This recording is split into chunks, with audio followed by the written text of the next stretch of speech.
Audio Jungle.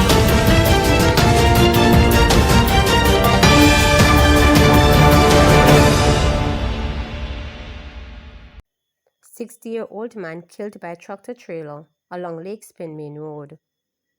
Donovan Booth, a 60-year-old man of a Fairview address in Spanish Town, St. Catherine, died after being hit by a tractor-trailer on the Lake Spin Main Road around 8:30 a.m. on Tuesday. Reports indicate that Booth was attempting to cross the road when the accident occurred. He was taken to the Spanish Town Hospital where he later died from his injuries. The St. Catherine South Police are investigating. Education Minister says everything in JTC bill was discussed by JSC before Senate approval. Education Minister Dr. Dina Dixon says everything in the Jamaica Teaching Council JTC bill was discussed by a joint select committee of Parliament before being approved by the Senate. After 21 years of deliberation, the bill aimed at regulating the teaching profession was approved by the Senate last Friday with 38 amendments. Teachers who are not registered will have 2 years to do so when the JTC bill is enacted. However, the opposition People's National Party has taken issue with the bill, noting that this is being rushed and will present a challenge for educators.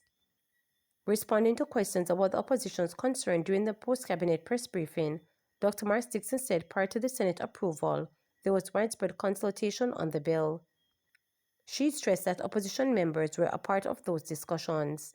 The bill that was presented in the Senate was actually just a bill that came from that joint select process. So everything in there would have been discussed in the joint select process. But then you don't stop it there. You don't just pass a bill. You still take it to be debated. I tabled the bill in the Senate and I waited 1 month to have the debate on it, to give everybody sufficient time to read it. On the day that I was to do the debate on the bill, the opposition said they were still not ready and they asked for 2 more weeks. And I said, okay. And then 2 weeks later, we had a debate. And the issues that were raised yesterday were not raised in that debate. It opens a lot of questions. And for me, someone who is not a politician, a career politician who's come into this, you wonder, how can this be? How can you have a debate on Friday after having the bill being laid for 6 weeks, after 2 years of 45 different joint select committee meetings between opposition and government? How can you then have 4 days later a press conference saying, oh, I now have issues and these are my issues? Hostile JTC bill will push more teachers to migrate, says PNP. The People's National Party PNP on Tuesday said that while in support of regulations of the teaching profession, it is concerned that several sections of the Jamaica Teaching Council JTC bill will result in the unfair targeting of local teachers and push more educators to seek jobs overseas. This is not a supportive system, which is what a country intends when it implements a teaching council. It is supposed to be developmental, but this seems hostile and punitive. Dr. Kenneth Russell, PNP caretaker for St. Anne South East, said at a press conference held at the office of the Leader of Opposition in St. Andrew.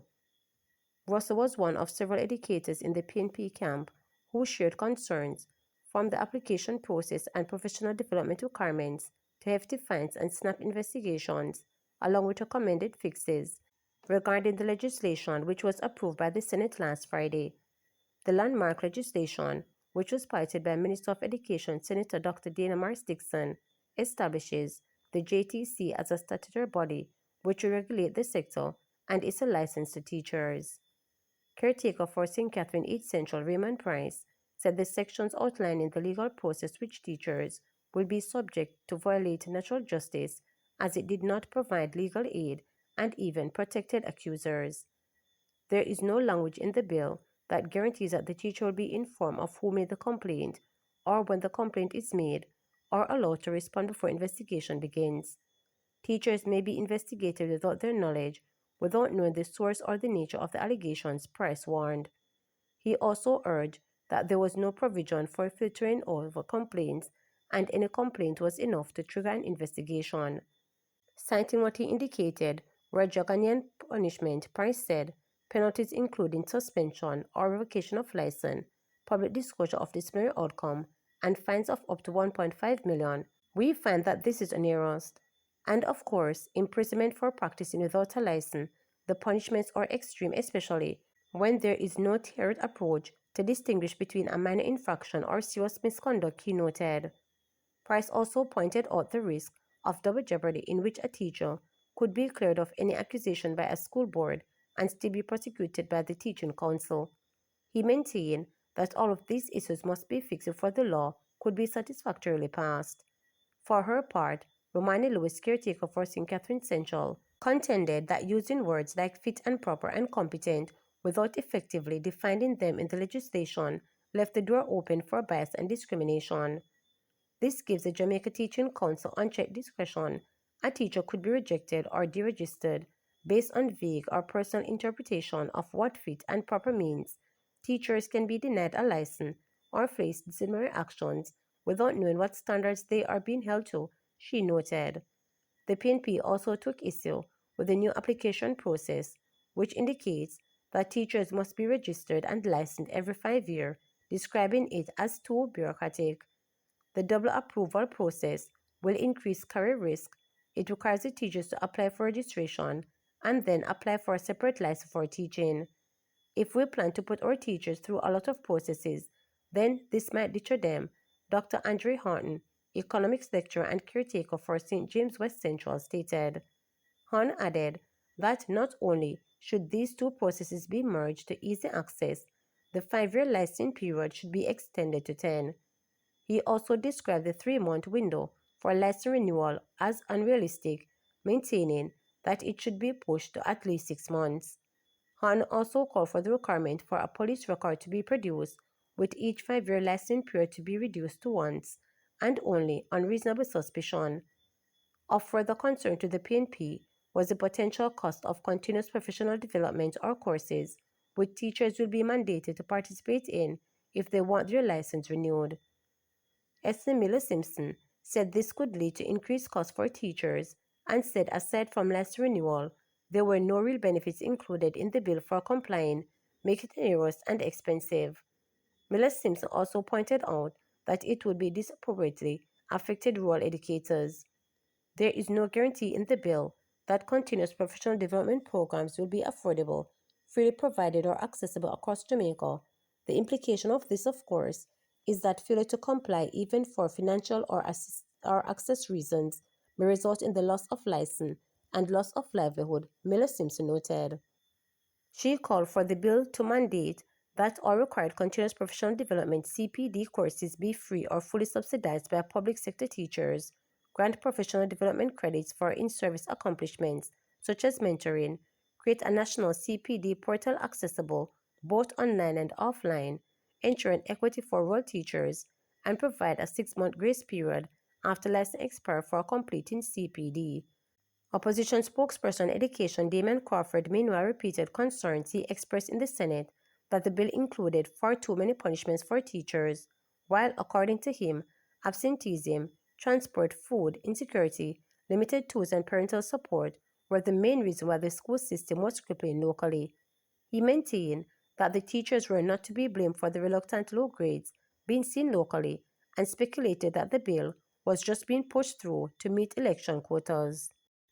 Portmore Old Harbour, Port Antonio to get 500 cameras under Jamaica Eye, stated Chang. Some 500 cameras under the Jamaica Eye program are scheduled for Portmore and Old Harbour in St. Catherine and Port Antonio, Portland. With Cabinet's approval, the strategic master plan of the Ministry of National Security will see the expansion of the network of cameras by 2,500 over a 3-year period. This was disclosed on Tuesday by Minister of National Security Dr. Horace Tang as he opened the 2025-2026 sectoral debate at Garden House.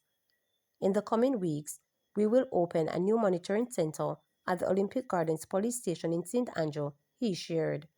He told the House that the Jamaica Constabulary Force JCF was making strides towards full digitalization. To support this, the ministry will hand over an additional 1,000 rugged handheld ticketing devices and 1,500 mobile printers in the coming weeks. This will bring the total to over 6,000 devices, enabling a complete shift to digital ticketing and smarter, more consistent traffic enforcement, he stated. The security minister also spoke to the expansion of the forensics capability of the JCF.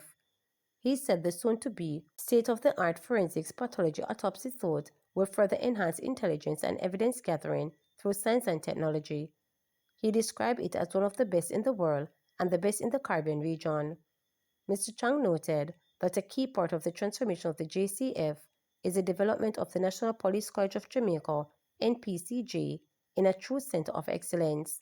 He shared that in 2024, the NPCJ achieved accreditation from the International Association of Directors of Law Enforcement Standards and Training, placing it among an elite group of global law enforcement training institutions.